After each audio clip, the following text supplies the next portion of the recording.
ये दरिंदर का प्रोग्राम जो हुआ है किस उपलक्ष्य में हुआ है? ये आज का जो कार्यक्रम है और जो मीडिया का चतुर्थ स्तंभ कहा जाता है, जिस पर लोकतंत्र को बहन करने की जिम्मेदारी है पत्रकार, तो उनको सम्मान देने के लिए हमने किया है। विशेषकर हम यहाँ पे जो शिविर लगाए हुए हैं महाराजा महेंद्र प्रताप जी के स्मारक के रूप में लगा रहे हैं। उनके प्रेम, धर्म, संस्कार, सेवा शिविर के रूप में इसको यहाँ पे लगा रहे हैं। राजा महेंद्र प्रताप जी से बड़ा देशभक्त, बड़ा त्यागी, बड़ा तपस्वी बहुत कम ही लोग मिलते हैं। उन्होंने 35 वर्ष जो है अपने अब वो एक साल 2 साल के बच्चे को छोड़ करके, अपने नवविवाहिता पत्नी को छोड़ करके, अपना राशि ठाट बाट त्याग करके विदेश में बिताए और विदेशों में अंग्रेजी शासन के विरुद्ध जो है बिगुल फूंका, है ना। उसकी वजह से उनको पूरे विश्व का भ्रमण किया। ऐसा कोई देश नहीं जहाँ वो नहीं गए हों, जहाँ पर उन्होंने अपने मिशन को न बताया हो कि हाँ, भारत में जो अंग्रेज सरकार है उसको हमको निकालना है, बाहर निकालना है। अंत में जब हम लोगों की जो जानकारी है, जैसे हम सामान्यतः जानते हैं आज़ाद हिंद फौज सुभाष चंद्र बोस जी ने बनाई, लेकिन जब हम पूरे इतिहास को पढ़ेंगे तो आज़ाद हिंद फौज का जो निर्माण किया था वो वस्तुतः राजा महेंद्र प्रताप ने किया था। लेकिन जब दूसरा विश्व युद्ध शुरू हुआ तो जापानियों ने कहा कि महाराज आप तो पूरे संसार के मित्र हैं और युद्ध में तो 2 पक्षों में बंटना पड़ता है, तो आप जो है कृपया करके आज़ाद हिंद फौज का जो है संचालन छोड़ के किसी और को दे दीजिए जो हो। तो रास बिहारी बोस उसके संचालक बनाए गए पहले, दूसरे जो है। लेकिन रास बिहारी बोस जी ने कुछ थोड़ा सा उस तरह से ज़्यादा अच्छा काम नहीं किया या उनकी क्षमताएं उस स्तर की नहीं थी इस क्षेत्र में, विशेषकर युद्ध के क्षेत्र में। तो फिर हमारे जो नायक हैं, देश के नायक हैं सुभाष चंद्र बोस जी, उनको आज़ाद हिंद फौज का जो है नायक बनाया गया। आप लोग जानते हैं कि जब जैसे ही जापान ने हथियार डाले द्वितीय विश्व युद्ध में और अमेरिका का कब्जा जापान पे हुआ, तो बहुत कम लोगों को जानकारी है कि महाराज महेंद्र प्रताप को अमेरिकियों ने जापान की जेल में डाल दिया था।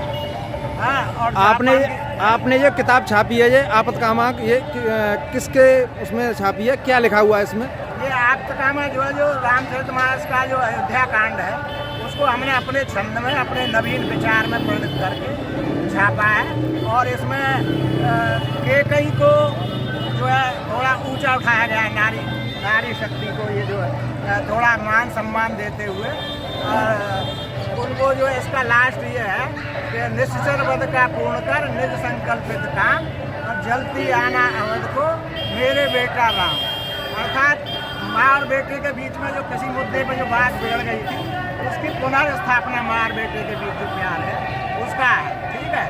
और एक ये दूसरी किताब है महाराज जो है, जो श्रीमद् भागवत के पंच प्राण हैं, रास पंचाध्यायी, उसका ये मेरे 2 छंद में मैंने अनुवाद किया, पूरे 5 अध्याय महाराज रसामृत। ये वास्तविक अध्यात्म का रहस्य है और इसे निकाल लिया जाए तो श्रीमद् भागवत में काफ़ी कमी रह जाती है। तो क्या नाम है आपको? मैं यादराम सिंह वर्मा मेरा नाम है।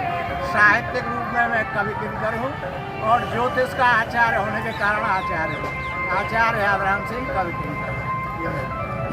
जैसे कि अभी ये सेवारत एडीएम हैं यादराम जी, इन्होंने ये महेंद्र प्रताप जी राजा जी थे, इनके उपलक्ष्य में यहाँ पत्रकारों का सम्मान समारोह किया है। इस उपलक्ष्य में यहाँ पे काफ़ी पत्रकार उपलब्ध हुए हैं, आए हैं, उनका सम्मान हुआ है। और इन्होंने राजा महेंद्र प्रताप जी के जो भी गाथा है, जो भी उनका इतिहास है, उसको दोहराने की कोशिश की है। और इन्होंने कई सारी किताबें भी लिखी हैं, उसमें महाभारत का भी है, महाभारत का भी है और भी कई चीज़ें हैं।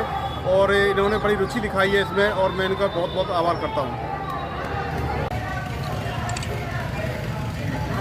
आगे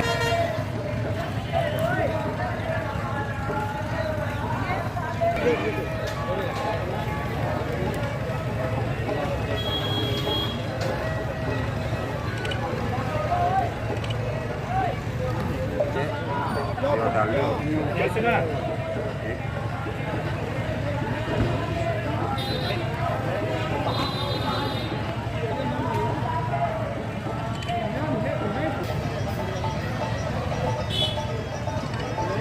अनमोल भाई नहीं दिख रहे हमारे, कहाँ हैं? आ रहे अभी आ रहे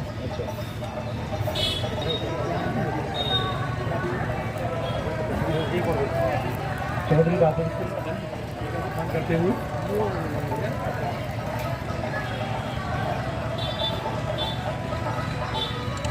बहुत बहुत धन्यवाद। ये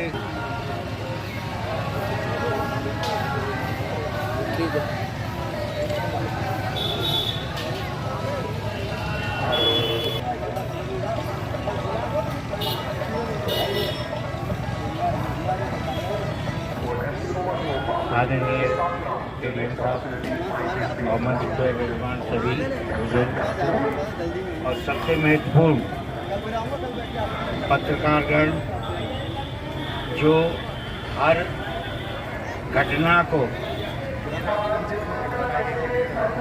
दुनिया के सामने लेकर आते हैं, और यही लोग हैं जो आदमी को विख्यात बना सकते हैं और चाहे गलत आदमी को आईना भी दिखा सकते हैं।